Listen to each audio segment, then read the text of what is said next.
우리 이 시간 함께 하나님의 은혜를 기대하면서 하나님의 말씀 보도록 하겠습니다. 열왕기하, 구약 성경입니다. 열왕기하 10장,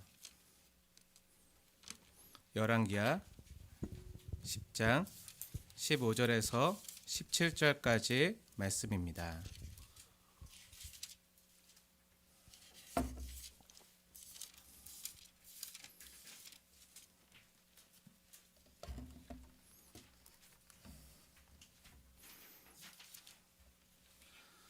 찾으셨으면 10장 15절에 17절 말씀 한 절 한 절 하나님의 말씀으로 받으시면서 함께 합독하겠습니다.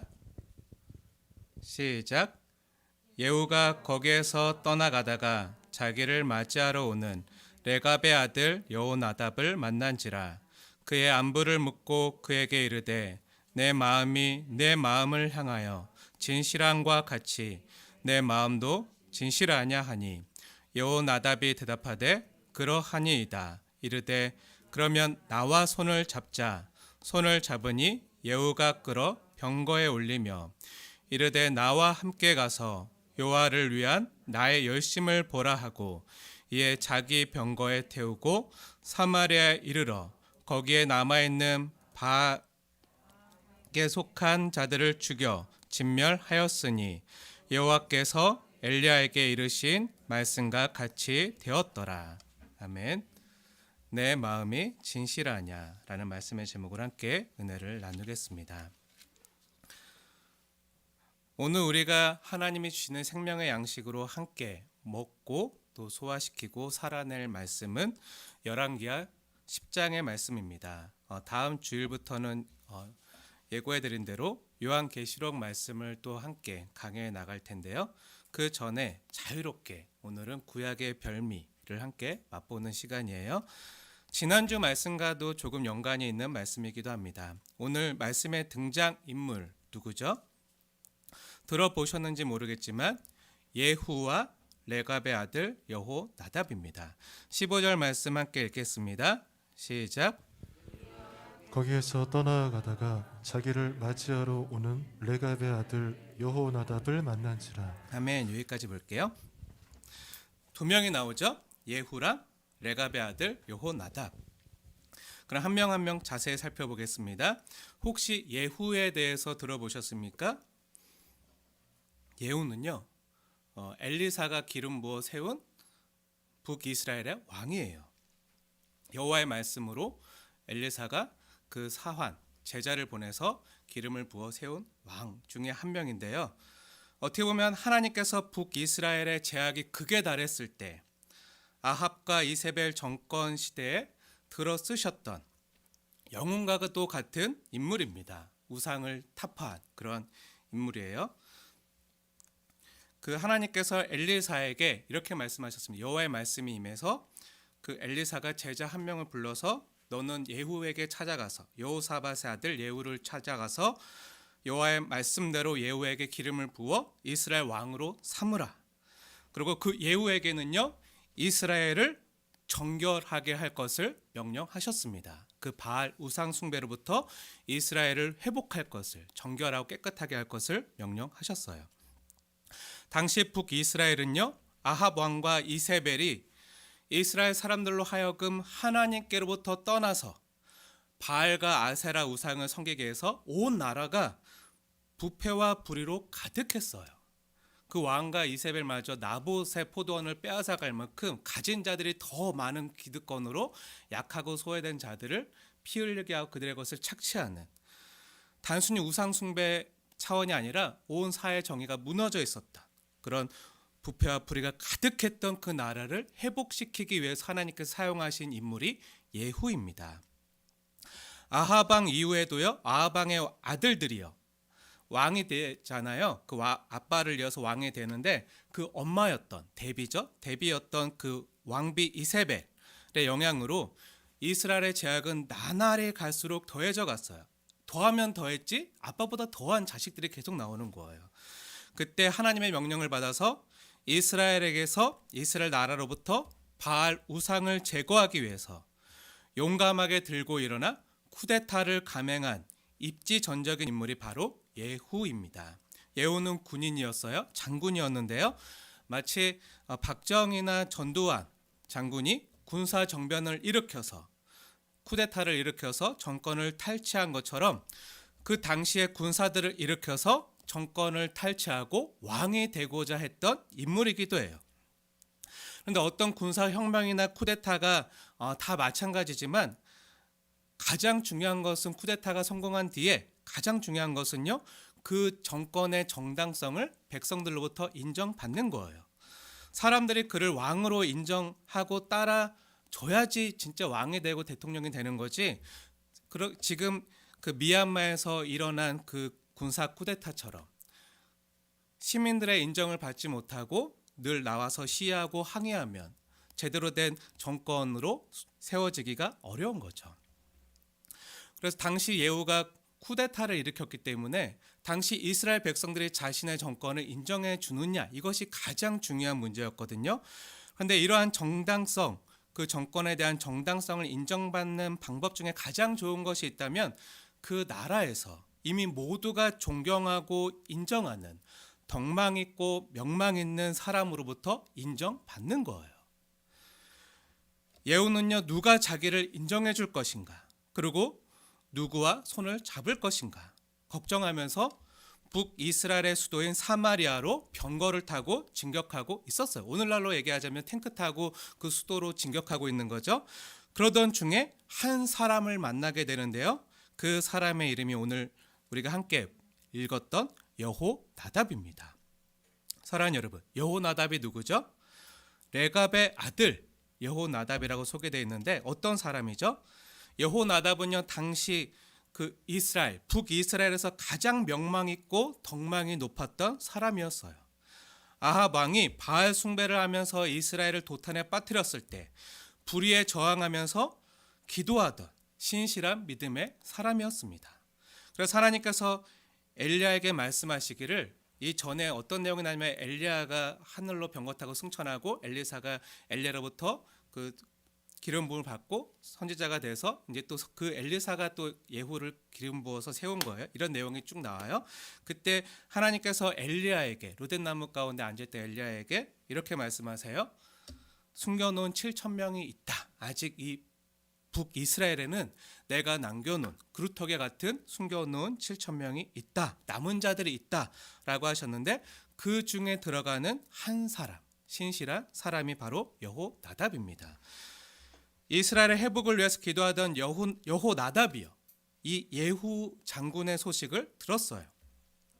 예후라는 신앙 좋은 군인이 있는데 그가 바알 숭배를 참아보지 못하고 혁명을 일으켜서 바알을 섬기던 아합 가문을 다 죽이고 사마리아로 이제 병거를 타고 진격해 간다는 소식이었어요. 그래서 기쁜 마음으로 사마리아로 진격해 가는 그 바알 우상을 무너뜨리러 가는 그 예후를 맞으러 나아갑니다. 배웅하러 가는 거죠. 예후는요, 앞서 군사들을 일으켜서 아합의 집에 속한 왕과 이세벨을 죽이고 또 다른 아합의 왕들, 아합의 아들들이 엄청 많았거든요. 그 아들들이 왕이 되지 못하도록 아합의 남은 아들 70명을 진멸하고요. 또 그 아들의 조카들이나 아들들이나 사촌들이나 다 그 모든 아합 가문에 속한 모든 자를 다 숙청한 후에 이제 최종적으로 왕이 되기 위해서 당시 북이스라엘의 수도였던 사마리아로 병거 타고 진격해 가는데, 조금 전 이야기했던 것처럼 사람들이 자신을 이스라엘 왕으로 인정해 줄 것인가 하는 그런 고민과 걱정이 있었어요. 그때 여호나답이 자신을 맞으러 나오는 것을 보고 어땠을까요? 굉장히 기뻤던 거죠. 마치 천군만마를 얻은 심정과, 그럼 내가 이 여호나답에게 어떤 중요한 제의를 했을 때 혹시라도 거절하면 어쩌지 않는 두려움이 교차하는 가운데 그에게 조심스럽게 묻는 거예요. 예후가 여호나답을 만나서 뭐라고 하죠? 오늘 말씀의 제목이기도 한데요. 15절 말씀 자세히 보세요. 예후가 여호나답을 만나서 안부를 묻고 이렇게 말해요. 내 마음이 너의 마음을 향하여 진실한 같이 너의 마음도 진실하냐? 그러자 여호나답이 뭐라고 대답하죠? 그러합니다 라고 말하자 예후가 다시 말해요. 그러면 나와 손을 잡자. 손을 잡아서 예후가 병거에 여호나답을 함께 태우면서 여호나답에게 말해요. 16절 말씀인데요. 함께 읽겠습니다. 시작. 이르되 나와 함께 가서 여호와를 위한 나의 열심을 보라 하고 이에 자기 병거에 태우고. 아멘. 나와 함께 가서 여호와를 위한 나의 열심을 보라 하고 끌어올려서 병거에 태워요. 너의 마음이 진실하냐? 그렇다면 나와 함께 가서 여호와를 위한 나의 열심을 보라. 내 마음이 지금 하나님 앞에 진실한데 너도 그렇게 진실하냐? 그렇다면 우리 함께 가서 여호와를 위한 나의 이 열심에 너도 함께 동참했으면 좋겠다라고 말하는 거죠. 예후의 마음도 여호와를 위해서 진실하다는 거예요. 진실할 뿐만 아니라 거룩한 분노를 가지고 이스라엘로부터 바알 우상을 제거하기 위한 열정까지 가지고 있는 거죠. 그리고 그 일에 동참하기를 권하고 있는 거예요. 그래서 그 후에 어떻게 되죠? 여호와를 위해서 북이스라엘의 수도인 사마리아로 진격해서 그 중앙 정부에 있던 아합을 따르던 관리들 그리고 사람들을 다 진멸하고 또 그 후에 숨어있던 바알 숭배자들을 다 속여서 깨어내요. 예후는 바알을 이만큼밖에 안 섬겼는데 나는 더 많이 섬길 거야 하면서 그 바알 숭배자들을 그 당근을 줘서 꼬여내요. 그 꿰어내서 다 나와서 바알 신을 위해서 제사를 드리려고 다 모였을 때 성회를 그 큰 그런 종교 집회를 하려고 모였을 때 그들을 다 숙청함으로 성공적으로 그 정권을 완벽하게 탈환하게 됩니다. 아합을 따르던 모든 사람들을 다 숙청함으로 이제 완벽한 자신의 예후의 정권을 세우게 돼요. 그렇게 예후는요 정치 개혁과 종교 개혁을 완성하게 됩니다. 이때 예후왕 옆에서 가장 많은 도움을 주었던 1등 공신이 누구죠? 바로 이 여호나답이에요. 그런데 오늘 예후의 이야기와 여호나답의 이야기가 여기서 이렇게 해피엔딩으로 끝이 났으면 얼마나 좋았을까요? 여로보암의 죄 곧 베델과 단에 있는 금송아지를 섬기는 죄에서는 떠나지 아니하였더라. 네, 이게 무슨 말이죠? 예후는요 아합 가문을 멸망시키고 이스라엘 중에서 바알 우상을 제거하는 데까지는요 하나님께 충성했어요. 그러나 성경에 따르면 이스라엘로 범죄케 한 다른 한 죄악이 있는데 그 죄가 뭐죠? 느밧의 아들 여로보암의 죄. 그럼 여로보암의 죄가 뭐죠? 베델과 단에 있는 금송아지를 섬긴 죄예요. 사랑하는 여러분, 지난 주일 말씀 혹시 기억하십니까? 요한복음 4장에 사마리아 여인이 예수님과 만나서 대화하는 이야기 기억하시죠? 사마리아 여인이 예수님께 이렇게 물어요. 우리 조상은 이 그리신 산에서 예배했는데 그리고 이 그리신 산에서 예배해야 진짜 예배라 그러는데 당신들 유대인들은 저기 예루살렘 성전에 가서 예배해야 진짜 예배라고 그러는데 그렇다면 어디서 드리는 예배가 진짜 예배입니까? 라고 물었던 질문 기억하시죠? 그때 자세히 설명드렸어요. 네, 궁금하신 분들은 지난주 유튜브 말씀 영상 참고해 주시길 권해드려요. 지금 시간이 많이 가서 다시 못해요. 네, 이해해 주시고 그래도 간단히 설명하자면요. 네, 예후가 왕이 되기 약 100년 전쯤에 북이스라엘과 남유다가 갈라져요. 분열되죠. 여로보암이요 솔로몬의 아들이었던 르호보암 왕에게서 반란을 일으켜서 북쪽에 있었던 이스라엘 10지파를 모아서 북이스라엘이라는 왕국을 세워요. 그리고 우리나라로 치면 저기 경상남도와 경상북도 이 두 개 지파만 빼놓고 다 대한민국 전체가 다 북이스라엘 되고 저 밑에 있는 두 지파만 남왕국으로 유지가 되는 거예요. 유다 베냐민 지파였는데요. 그 두 지파만 남아서 남유다 왕국을 이어갑니다. 그런데 여로보암이 북이스라엘 왕이 되었지만 큰 어려움에 봉착했다 그랬잖아요. 그것이 뭐죠? 그 정권의 정당성을 획득하는 거. 근데 그 정권의 정당성을 획득하기 위해서는 어떻게 해야 되죠? 당시 이스라엘은 신정 국가였기 때문에 하나님의 나라, 그 하나님이 선택한 백성들의 그 신정 국가였기 때문에 가장 중요한 것은 정당성을 획득하는 것은 하나님께 예배드리는 것. 이것이 가장 큰 문제였어요. 당시 모든 이스라엘 백성들은요, 예배를 드리기 위해서 당시 성전이 있었던 예루살렘에 가서 예배를 드렸어요. 그런데 사람들이 다윗의 아들인 솔로몬이 세운 예루살렘 성전에 가서 예배를 계속 드리면 이 북이스라엘의 그 왕권의 정통성이 어떻게 돼요? 무너지잖아요. 그래서 여로보암이 생각하다가 창세기와 신명기에 나오는 아브라함이 하나님께 예배를 드렸던 장소인 그림신 산에서 예배를 드리는 것이 진짜 하나님이 받으시는 예배다고 하면서 힘들게 멀리 남유다까지 갈 거 없이 집 가까운 곳에서 편히 예배를 드리라고 말해요.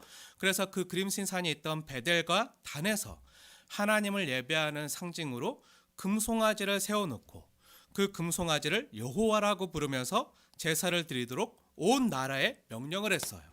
그 명령이 지금 예후가 왕이 된 북이스라엘에서는요, 100년도 더 지난 지금까지 잘 지켜지고 있었어요. 예후가 바로 그 점에서 하나님의 명령에 진실하게 따르지 못한 거예요. 그것이 분명히 하나님의 뜻에 어긋나는 것이고 하나님께서 원하시지 않는 우상 숭배였음을 잘 알았음에도 불구하고 예후는요, 하나님의 명령을 반역했던 거죠. 바알 숭배자들을 소탕하라는 명령은 분명히 완수했지만 왜요? 그 아합과 이세벨의 그 정권을 그렇게 강화시켰던 이유가 뭐죠? 그 바알 숭배자들의 그 세력을 힘입어서, 그러니까 그 아합 왕과 이세벨은요, 그 바알 숭배자들의 그 세를 힘입어서 정권이 컸는데 그 정권을 무너뜨리려면 다른 세력을 힘입어야 되잖아요. 그래서 무너뜨렸는데 하나님이면 너무 좋았겠지만 그것이 아니라 금송아지 우상을 섬기는 거예요.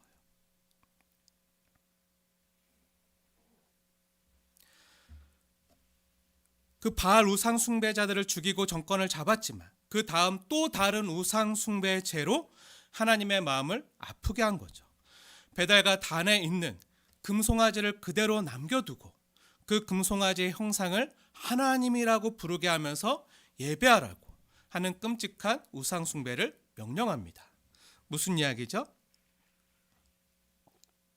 하나님께서 이 예후의 이야기를 통해서 우리에게 무엇을 말씀하시는 거죠? 예후의 모습을 통해서 우리 자신의 모습을 돌아보게 하시는데요. 하나님의 말씀과 내 자신의 이익이 맞아 떨어질 때는요, 하나님의 명령을 지켜요. 하나님이 바알 우상 숭배자들을 제거해라 하니까 그들을 제거해 자기의 어떤 정권이나 자기의 권력을 잡을 수 있잖아요. 그러니까 맞아 떨어지니까 거기엔 순종하고 하나님의 명령을 지키지만 하나님의 말씀과 자신의 이익이 반대될 때는요, 하나님의 말씀이 아니라 자신의 유익과 이익을 택하는 거예요. 자기가 왕이 되기 위해선 당시 바알 숭배자였던 아합 정권이 무너져 내려야 자신이 성공하고 왕이 될 수 있게 충실하게 하나님의 말씀에 따라서 정치와 종교 개혁을 감행하지만 왕이 되고 보니까 이제 정권을 탈환했어요. 그리고 왕이 됐어요. 자신에게 반대할 사람들이 없어요. 그러다 보니까 이제 자신의 정권을 유지하기 위해서는 하나님의 말씀과 명령이 방해가 되는 거예요. 여러분 잘 아시겠지만 그 역사서에 보면 하나님께서 그 성전에 가서 예배를 드리라고 말씀하시거든요. 근데 이 하나님의 말씀과 명령을 수행하려고 하다 보니까 안 되는 거예요. 다시 국경을 넘어가야 되니까 그럼 북이스라엘의 어떤 그 정권을 유지하기가 힘든 거예요. 그러니까 이젠 자신의 이익을 쫓아서 하나님께 반역하고 자신이 패망시킨 아합 가문처럼 금송아지 우상을 만들어 섬기게 하는 거죠. 이것이 바로 예후의 반쪽짜리 신앙입니다. 반쪽짜리 믿음이었던 거죠. 그런데 반쪽짜리 믿음이요, 진짜 믿음인가는요, 별개의 문제입니다. 여러분 휘발유차에 휘발유 50% 똑같은 기름이니까 경유 50% 넣으면 어떻게 되죠? 네, 똑같은 기름이에요. 똑같이 석유에서 나와요. 네. 네, 휘발유 50% 경유 50% 넣으면 어떻게 되죠? 아니면 휘발유 50% 물 50% 넣으면 어떻게 되죠? 차가 금방 망가집니다. 그렇다면 휘발유 98%, 물 2%만 넣으면 어떻게 되죠? 똑같이 망가져요. 네. 온전하지 못한 거죠. 진짜가 아닌 거예요. 이에 대해 하나님께서 뭐라고 평가하시죠? 31절 말씀 보겠습니다. 31절 시작. 그러나 예후가 전심으로 이스라엘 하나님 여호와의 율법을 지켜 행하지 아니하며 여로보암이 이스라엘에게 범하게 된 그 죄에서 떠나지 아니하였더라. 아멘. 하나님이 뭐라 하시죠? 예후가 전심으로 이스라엘 하나님 여호와의 율법을 지켜 행하지 아니하며. 전심이 아니라는 거예요. 하나님을 대하는 태도가 전심이 아니라는 거죠. 온 마음을 다하여, 뜻을 다하여, 힘을 다하여, 생명을 다하는 그런 믿음, 전심이 아니라 방금 전에 예후가 여호나답에게 손을 내밀 때 뭐라고 얘기했죠? 여호와를 위한 나의 열심을 보라 했는데 그 열심이 진짜는 하나님을 위한 그 전심이나 열심이 아니라 반쪽짜리였다는 거죠. 쉽게 이야기하면 이런 거예요. 성경에 내 부모를 공경하라는 말씀이 있어요. 십계명에도 있고 신약에도 있습니다. 내 부모를 공경하라. 가장 중요한 계명이죠. 그런데 부모님께서 그 재산이 많아요. 땅이나 집이 있고 건물도 있고 막 그 어려울 때 자녀들에게 돈도 좀 보태주고 막 그러면 부모님을 찾아가서 인사도 잘하고 명절 때 선물도 잘하고 공경해요. 그런데 그 마음에는요, 두 가지 마음이 공존할 수 있어요. 하나는 자식된 도리로 하나님의 뜻에 순종해서 부모님을 공경하는 마음, 그것도 진실한 마음이죠. 그리고 또 하나 마음이 있을 수 있는 게 그 부모님께서 가지고 있는 그 유산이나 재물을 혹시 얻을 수 있을까 하는 생각을 할 수도 있을까요, 없을까요? 네, 있어요. 네. 그런데 만약에 우리가 섬겨야 할 부모님께서 자녀들에게 물려줄 재산도 없고 오히려 빚만 많아요. 네, 빚만 엄청 많아요. 그리고 가난하고 때로는 몸이 약하거나 병들고 물려줄 재산은커녕 매번 용돈 좀 달라고 재촉하시고 여러 가지로 나를 힘들게 할 경우에는 어떻습니까? 잘 찾아가지 않습니다. 공경하지 않는 거예요. 또 함부로 말하거나 막 대해요. 바로 이런 경우를 말합니다. 하나님의 명령을 순종하는 것과 또 우리의 이익이 맞아 떨어질 때는요, 우리는 하나님의 명령을 잘 순종해요. 그러나 하나님의 명령이 우리의 이익을 거스르게 될 때는 하나님의 말씀에 따르기보단 자신의 이익에 따라서 마음대로 행동하는 우리의 모습을 보게 됩니다. 저와 여러분은 어떻습니까? 우리 자신의 모습을 하나님과 자신 앞에 진실하게 돌아보고 물어보기 원합니다. 오늘 말씀의 제목처럼요, 여러분의 마음이 하나님 앞에 진실하십니까? 그리고 전심이십니까? 여호와를 위한 열심이요, 정말 진심이십니까? 예후도의 왕이 되기 전에는요, 진심이었어요. 진실한 마음이었을 거예요. 저는 이때는 안 그랬을 거라고 생각하지 않아요. 말씀 보면 그때는 정말 진심이었고 여호와를 위한 열심이 있었고 진실한 마음이었을 거예요. 우상 숭배와 아합 왕과 이세벨 왕제의 폭정으로 나라가 도탄에 빠졌을 때, 그래서 백성들과 서민들이 힘들어할 때 이들을 향한 그 애끓는 마음으로 거룩한 울분을 참지 못하고 들고 일어선 거죠. 저는 이 본문을 보면서 제 자신의 모습을 한번 생각해 보았습니다. 얼마 전에 대형교회의 많은 목사님들이 그 교회를 자녀들에게 세습하는 문제로 한국교회가 곤욕을 치른 적이 있었어요. 그뿐만 아니라 은퇴를 앞두신 많은, 예전엔 존경했었던 그런 존경스러운 많은 목사님들께서 은퇴를 앞두시고 은퇴 자금 문제로 교회와 갈등을 일으키거나 아니면 교인들 모르게 후임 목사에게 전별금을 받는다거나 아니면 교회를 사고 파는 일들이 많아지는 것을 보면서 마음이 아플 때가 많이 있어요. 그분들 역시 하나님의 거룩한 소명을 받아서 목회자가 되었는데 그 중에 처음부터 타락하고자 세속화되고자 한 목회자가 어디 있겠습니까? 처음엔 진심이었어요. 하나님 앞에 진실했죠. 여호와를 위한 열심이 있었어요. 이러한 생각이 들자 저 역시 심각하게 제 자신을 하나님 앞에서 진실하게 돌아보는 시간을 가졌습니다. 어떻게 하면 제가 귀한 성도님들을 말씀으로 섬기면서 계속해서 하나님 앞에 순수함과 진실함을 유지할 수 있을 것인가?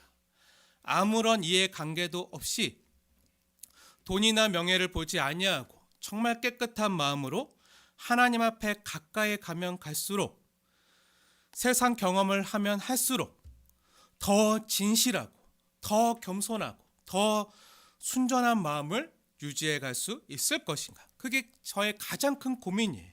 숙제이기도 합니다. 정말 제가 그토록 닮아가고 또 닮기 원하는, 정말 소원하는 예수님처럼 살 수 있을 것인가? 아니, 예수님은 고사하고 바울의 발톱에 낀 때만큼이라도 살아갈 수 있을 것인가? 이런 고민을요, 세상의 때가 묻어 순수함을 많이 잃어버린 지금도 여전히 하고 있어요. 사랑하는 여러분, 우선은 저에게 하는 말이지만요, 초심을 잃어버려선 안 되는 거예요. 하나님을 향한 그 뜨거웠던 진실한 마음, 진실된 마음, 전심, 열심, 첫사랑.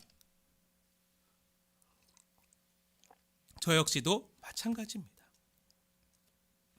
이제 다다음 주면 이제 3월 17일 날 3년 전에 이곳에 교회 개척 설립 예배를 드렸기 때문에 이제 곧 3년이 돼요. 다다음 주면 이제 3년입니다. 근데 처음 이곳에 개척 설립 예배를 드릴 때 주님께서 주님의 핏값으로 주님이 주인 되시는 교회를 세우셨을 때 그때 고백은요, 이 교회의 주인은 오직 주 예수님 한 분뿐입니다. 그러니 주님께서 직접 주님의 말씀대로 주님의 방법대로 운영해 주시고 주님의 귀한 양들을 주님의 말씀으로 먹이시고 돌보아 주세요 하는 말씀뿐이었어요. 그래서 말씀을 어떻게 하면 잘 준비해서 그 말씀을 먹이고 주님의 귀한 양무리들을 돌볼 수 있을까? 그래서 개척 초기에는요, 정말 모든 것이 하나님께서 함께 하시고 도우시고 개입하시고, 그래서 때로는 초월적으로 역사하시고 개입하시고 도우시는 것들을 정말 눈에 보일 정도로 정말 꼼꼼하게 세심하게 주님이 친히 일하시고 역사하셨어요. 막 하나님께서 누군가에게 막 보여주시는 거예요. 막 보여주셔서 빨리 그 순빛교회로 피아노 안 보내면 안 돼, 꼭 보내. 그리고 오늘 이번 주에도 그랬대요. 우리 사모님께 어느 성도님이 전화해서 하나님께서 꿈에 우리 순빛교회에 필요한 어떤 뭐 장비가 필요할 것 같은데 제가 하나님이 말씀하셔서 제가 50만 원을 보내라고 하나님 말씀하셔서 네, 보내드리겠습니다. 네, 그 장비가 오늘 도착한 것 같아요. 네, 모르겠지만 하나님이 딱 때에 맞춰서 네, 그런 하나님이 다 이렇게 아무것도 없었잖아요. 아마 아시는 분들은 아시겠지만 아무것도 없었어요. 이곳에 있는 모든 것을 하나님께서 다 보내시고 채우셨습니다.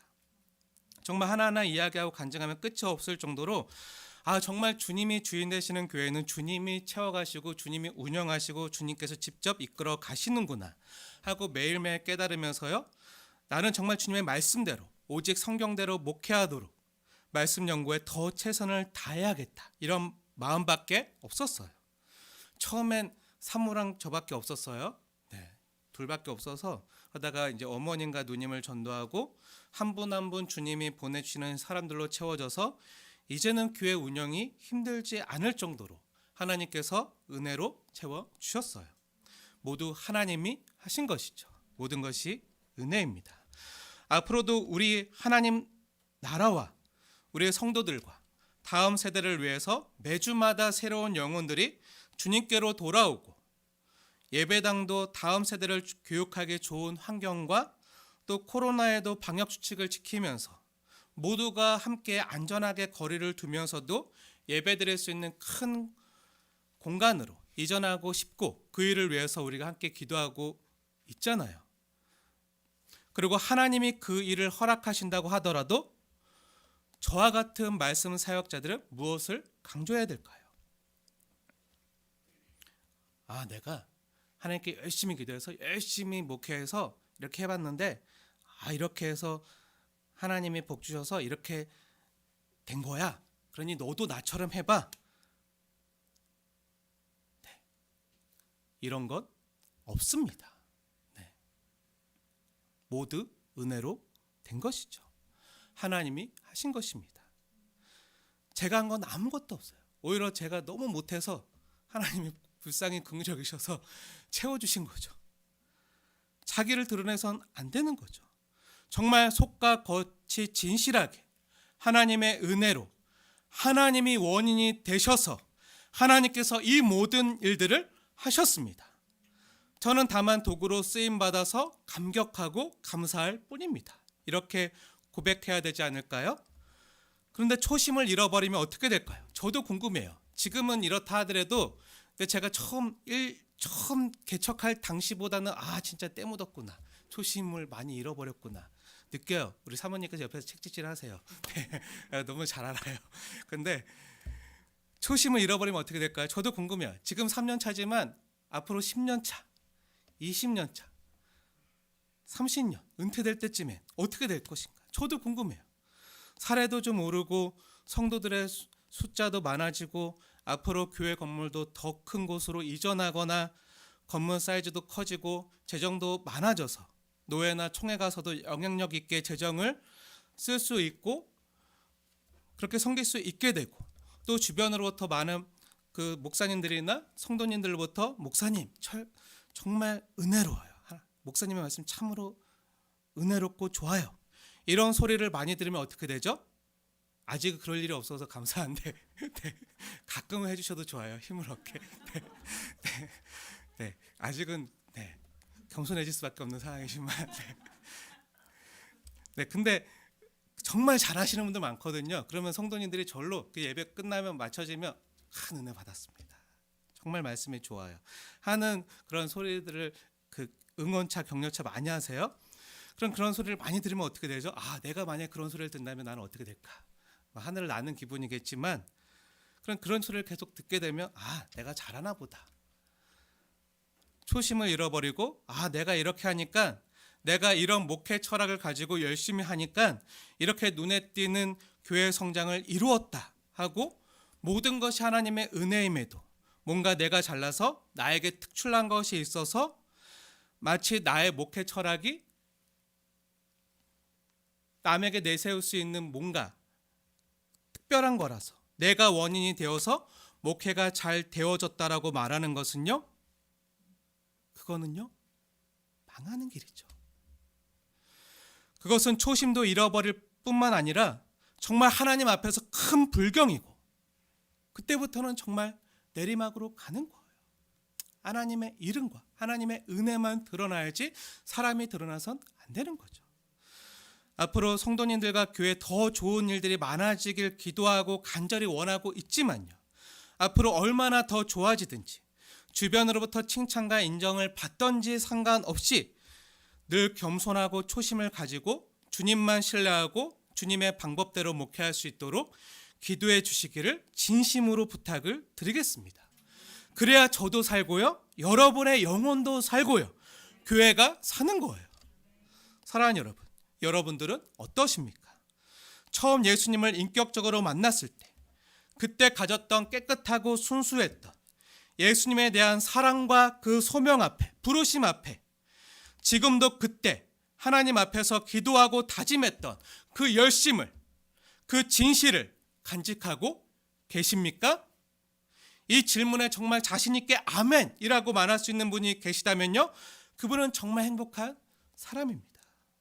하지만 저를 포함해서요, 예수님을 만나 하나님의 자녀가 된 후로도 날마다 성화되어 가야 되는데 오히려 더 때가 묻어가고 하나님에 대한 사랑과 진실했던 고백들이 희미해져 가는 성도님들이 혹시라도 계시다면 이 시간 말씀을 통해서 하나님께서 우리에게 들려주시는 이 메시지에 귀를 기울여 주시길 바랍니다. 하나님께서는요, 예후의 모습이 아니라 또 한 사람의 모습을 통해서 우리가 앞으로 어떻게 살아가야 될 것인가, 그 방향과 길을 제시해 주셨어요. 직접적으로 성경의 시청각 자료로 우리에게 직접 보여주시는데요. 그 사람이 누구죠? 여호나답입니다. 아까 예후와 함께 하나님 앞에서 진실된 마음으로 손잡았던 사람이 있었죠? 누구죠? 여호나답. 요나답이라고도 얘기해요. 같은 이름인데요. 그럼 그 후에 여호나답의 생애는 어땠죠? 여호나답은요, 예후가 대권을 잡고 이루어낸 예후 정권에서 가장 큰 역할을 감당한 1등 공신이었으니까 그 후에 그러면 호의호식을 누리면서 특권도 누리면서 잘 살았나요? 아니에요. 성경을 보니까요, 여호나답은요, 바알 숭배를 이스라엘 땅에서 몰아낸 후에 그가 누릴 수 있는 모든 특권과 기득권을 포기하고요, 자기의 집으로 돌아가서 청렴하고 진실되게 살아가요. 텐트 치면서 자연인처럼 시골에 가서 혼자 살아요. 네, 가족들과 사는데 자연인 아시죠? 자연인. 네, 자연인처럼 살아요. 집도 없이 텐트만 치고 사는 거예요. 누릴 수 있는 것들이 있음에도 불구하고 누리지 않는 거예요. 그뿐 아니라 자기 자손들에게도 특별히 부탁하는 말씀이 있는데 여호나답의 그 후 생활을 엿볼 수 있는 말씀이요, 예레미야서에 기록되어 있어요. 중요하기 때문에 같이 찾아서 함께 읽어보겠습니다. 예레미야서 35장. 예레미야 35장. 하나님께서 모두에게 알게 하시도록 또 보여주시려고 이 여호나답을 들어 사용하시는데요. 예레미야 35장 보세요. 35장 보면요, 여호나답이 자신의 후손들에게 이런 명령을 할 뿐만 아니라 자신 또한 어떤 삶을 살아갈 것인지 선포하는 장면이 나옵니다. 예레미야서 35장 6절 7절 말씀 함께 읽겠습니다. 시작. 그들이 이르되 우리는 포도주를 마시지 아니하겠노라. 레갑의 아들 우리 선조 요나답이 우리에게 명령하여 이르기를 너희와 너희 자손은 영원히 포도주를 마시지 말며 너희가 집도 짓지 말며 파종도 하지 말며 포도원은 소유하지도 말고 너희는 평생 동안 장막에 살아라. 그리하면 너희가 머물러 사는 땅에서 너희 생명이 길리라 하였으므로. 네, 예레미야 35장에 나오는 요나답과 열왕기하 15장에 나오는 레갑의 아들 여호나답이 같은 사람이에요. 동일한 사람입니다. 이 여호나답이 자녀들에게 이렇게 말해요. 너희는 영원히 술을 입에 대지 말고 집을 짓거나 집 장만할 생각도 하지 말고 너희는 나그네니까 언제든지 하나님의 명령이 있으면 나그네처럼 이동할 수 있는 장막인 텐트에서 살아라. 장막에 살라는 말이 어떤 집에 살라는 말이 아니라 텐트, 천막에서 살라는 말이에요. 이동할 수 있는 이동용 천막. 그리고 다른 사람들처럼 땅도 소유하지 말라. 자기 자신도 그렇게 살고요, 후손들에게도 이렇게 말한 거예요. 그런데 이렇게까지 해야 될 필요가 있겠습니까? 저희 사모님이 저에게 늘 말해요. 구해줘 홈즈 볼 때마다 목사님 저 집에 살고 싶어요. 저 구해줘 홈즈 저기 우리 한번 가봐요. 네, 제가 늘 말하는 게 이거예요. 네, 우리는 나그네입니다. 네, 나그네입니다.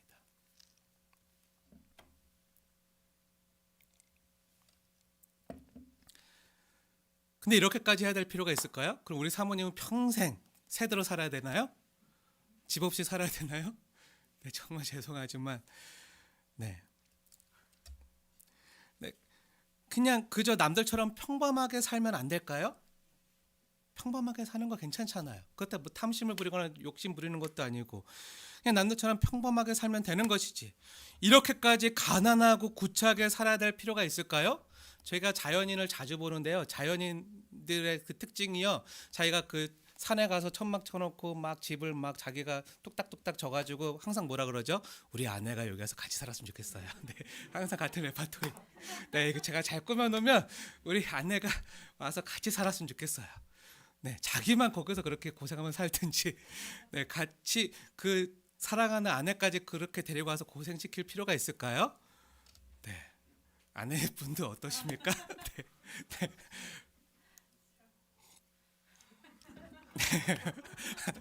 네. 그런데 여호나답은요 이렇게 사는 거예요. 제가 자연인들 두둔하는 거 아닙니다. 네. 네. 여호나답은요 의식적으로 이런 삶을 택한 거예요. 포도주를 마시지 않는 것은요 세상과 구별되어 하나님 앞에 거룩하게 살아가고자 하는 진실된 열망에서였습니다. 그리고 정착할 집을 짓거나 집장만 하지 않고 아파트를 얻지 않고 평생 나그네처럼 이동용 천막에서 살라는 것은요 우리의 본향이 이 땅이 아니라는 거예요. 그리고 언제든지 하나님 명령하시면 어디로든지 순종함으로 이동할 수 있도록 하기 위해서입니다. 집이 있고 농사 져야 될 땅이 있으면 어떡하죠? 하나님이 어디로 가라 하실 때 움직이기가 쉽지 않아요. 저도 이곳에 주의 몸된 교회가 있지만 하나님이 그 두고 저기 어디 강원도 저기 영통으로 가라. 맞나요? 영통이 강원도에 있나요? 네, 원통으로 가라. 네, 원통은 있더라고요. 네, 거기로 가라 그러면 네, 가요죠. 근데 여기 제가 만약에 이런 일은 없겠지만 만약에 10억짜리 아파트 여기 있고 그리고 여기 건물이 그 교회 건물이 나중에 하나님의 은혜로 누군가가 이렇게 헌물하셔서 한 건물의 가치도 한 30억 돼요. 그 교회 건물이. 네, 그리고 그렇게 있을 때 저기 가서 저 원통 그 산골에 가서 그 성도 그 거기 마을에 한 세 가구 있는데 거기 가서 목회해. 아골 골짜 빈들에 가서 목회해 하면 두고 갈 수 있을까요? 다 버리고? 네, 쉽지 않은 거예요. 근데 여호나답은 가는 거예요. 그냥 가는 거예요. 하나님 명령하시면 이동용 텐트기 때문에 그냥 백패킹 하듯이 그 배낭 메고 가는 거예요. 땅을 소유하지 말라는 명령 역시요 탐욕을 경계하려는 목적도 있지만 우리에게 일용할 양식을 내려주셔서 날마다 때마다 먹이시고 돌보시는 하나님만을 더욱 간절히 의지하는 그런 뜻에서 포도는 소유하지 말라. 땅은 소유하지 말라는 거예요. 근데 만약에 먹을 양식이 창고에 가득 쌓여 있다면요. 일용할 양식을 달라고 하나님을 간절히 찾거나 기도하지 않는 우리 인간의 죄성을 알기 때문이죠. 성경은요. 우리가 일용할 양식을 달라고 기도하라고 가르치지 월용할 양식이나 영용할 양식을 달라고 구하라고 기도하라고 가르치지 않습니다. 여호나답은요. 하나님만 간절히 의지하면서 그분께만 의지하여만 살 수 있는 단순한 삶을 택한 거예요. 세상이나 자신을 의지하는 것이 아니라 하나님만을 의지하며 살아가는 주님과의 더 친밀한 그 진실된 삶을 갈망했던 거죠. 그래서 여호나답은요 자신이 그렇게 살았고 또 자기 후손들에게도 그런 유언을 남겼어요. 그리고 여호나답의 후손들은요 그 삶이요 200년 후까지 지속되어서 예레미야 시대에 하나님께서 여호나답과 그 후손들을 칭찬하는 모습을 볼 수 있습니다. 세상과 사람들은요 여호나답에 대해서 바보 같다고 말하지만 하나님께서는 그 여호나답을 인정하시고 칭찬해 주시는 거예요. 사랑하는 여러분, 그럼 우리도 이렇게 살아야 될까요? 우리가 누릴 수 있는 모든 재물이나 권리를 포기하고 가난하게 살아야 될까요? 그럼 목회자들은 아파트에 살면 안 되나요? 살 수 있습니다. 네, 저도 살 수 있을지 몰라요. 하나님 은혜 주시면. 네, 제가 나중에 아파트 얻게 되면 목사님 변했어. 네, 진실하지가 않나 막 이렇게 오해하지 마세요. 네, 하나님 은혜 주시면 감사함으로 받아서 살 수 있는 거예요. 네, 제가 강제적으로 여러분들이 이런 삶을 택하라고 얘기하는 거 아니에요. 네,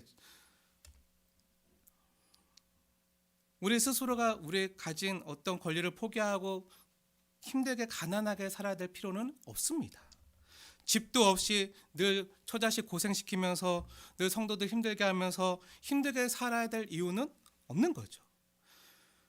나그네 유목민처럼 새들어서 살아야 되거나 시골이나 산에 들어가서 텐트 치면서 자연인처럼 살라는 말이 아니에요.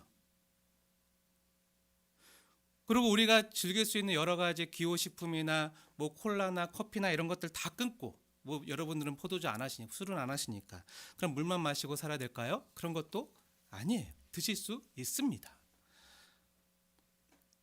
사랑하는 여러분, 이 말을 오해해서 문자 그대로 적용할 필요는 없어요. 그렇게 적용해 사는 사람들도 있지만 아미시 마을에 가면 그런 사람들이 있어요. 청학동 마을 사람들처럼 정말 옛것을 지키며 사는 사람들이 있지만 문자 그대로 적용할 필요는 없습니다. 그런 의미에서 예레미야서 35장이 얘기하는 게 아니에요. 예레미야서 보면요, 35장에 예레미야가 하나님의 명령에 순종해서 레갑의 후손들을 여호와의 집에 초대해요. 여호와의 집 교회, 지금 얘기하면 교회에 초대하는 거예요. 레갑의 사람들을 다 그 여호나답의 자손들을 다 교회에 초대해서 뭐 하죠? 35장에 보면은 여호와의 집 교회에 초대해서 술잔을 나눠주면서 포도주를 가득 따라주고 마시라 그래요. 교회에서 술을 마시라고 권하는 거예요. 누가요? 목사님이 교회에서 술 따라주고 마시라고 하는 거예요. 요즘으로 말하면 이런 내용이에요. 그런데 레갑 사람들이 어떻게 하죠? 예전 여호나답의 말대로 포도주를 거절하면서 하나님에 대한 믿음을 지켜요.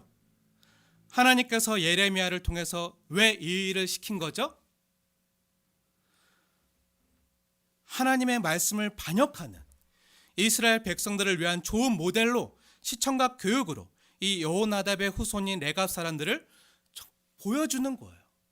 그 당시 다 오픈되어 있는 그런 공간에다가 사람들 다 모이라고 한 다음에 이 일을 하는 거예요. 14절 말씀 자세히 보세요. 제가 읽겠습니다. 레갑의 아들 요나답이 그의 자손에게 포도주를 마시지 말라 한 그 명령은 실행되도다. 그들은 그 선조의 명령을 순종하여 오늘까지 마시지 아니하거늘 내가 너희에게 말하고 끊임없이 말하여도 너희는 내게 순종하지 아니하도다.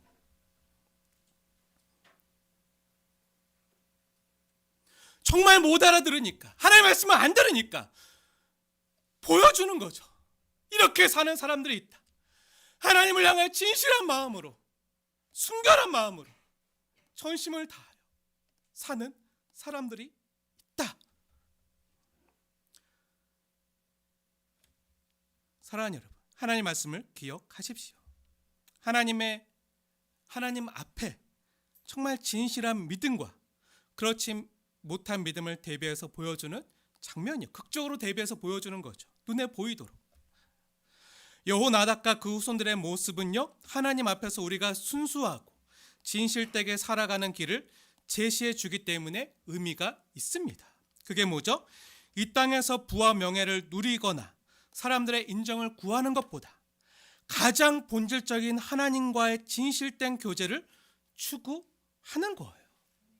문자적으로 적용해서 아파트 살면 안 되고, 뭐 커피 마시면 안 되고, 콜라 마시면 안 되고, 또 땅을 가져서는 안 되고, 재산을 소유해서는 안 되고, 이렇게 살라는 것이 아니라 그 모든 것이 넘치도록 있음에도 불구하고 하나님을 향한 진실한 마음, 하나님께서 원하시며 하나님 나라를 위해서 언제든지 하나님이 우리에게 주신 소중한 거지만 하나님 나라를 위해서 기꺼이 내어드릴 수 있는, 정말 하나님을 가라시면 다 놓고 드리고 갈 수 있는 그런 믿음을 간직한 사람들이 있다는 거예요.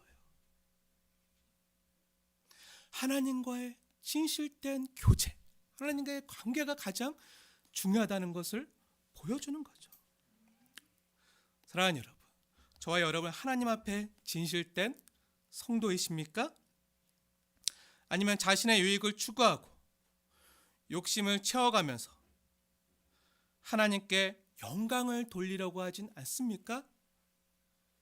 하나님을 내가 잘 믿지만 하나님 믿는 만큼, 내가 하나님에서 열심을 내는 만큼 나도 잘 돼야 돼.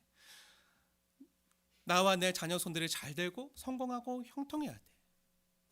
내가 하나님께 이만큼 했으니까. 혹시 그렇게 생각하는 것은 아닙니까?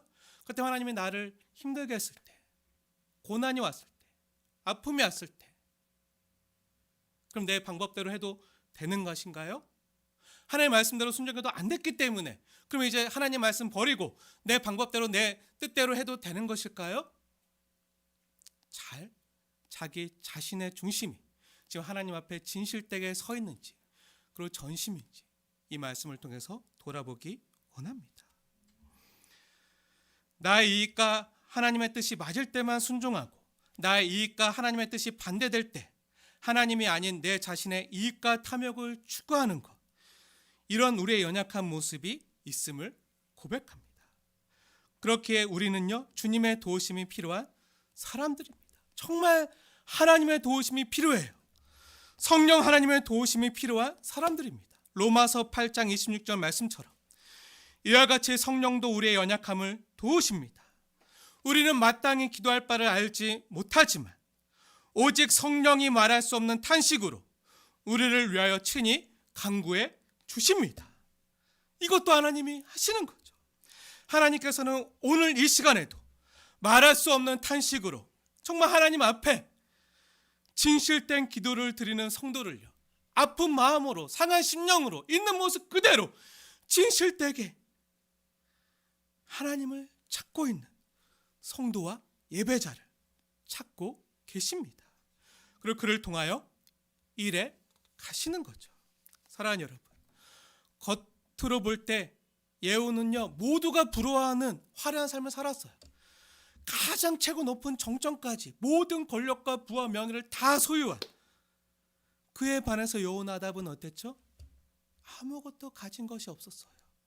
시골의 낙향에서 정말 초라하고 아무것도 아닌 천막을 치면서 살았던 삶. 하지만 하나님의 평가는 어떠했습니까? 하나님의 평가는 어땠죠? 정반대입니다.